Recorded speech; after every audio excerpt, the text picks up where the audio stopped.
මේ පින්තූරෙන්නේ mic Tyson හැම කෙනෙක්ම දන්න කැරක්ටර් එක.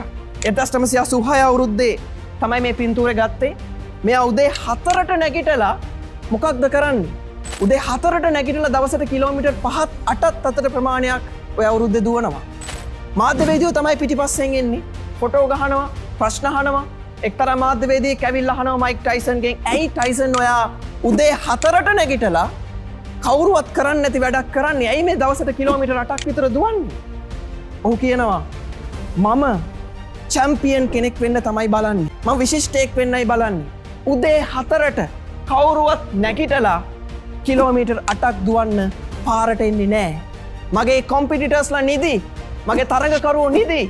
මේ වෙලාවේ මම නැගිටලා පාරට ඇවිල්ලා දුවනකොට මම දන්නවා මට ඒ අයට වඩා ලීඩ් එකක් ගන්න පුළුවන්. මට චැම්පියන් කෙනෙක් වෙන්න මට පාර හදා ගන්න පුළුවන්.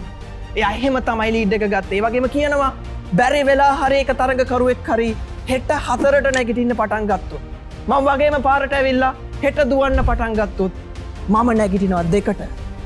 2ට නැගිට්ටොත් 2ට පාරට ආවොත් මං නැගිටිනවා 1ට. ඒක තමයි මයින්ඩ්සෙට් එක.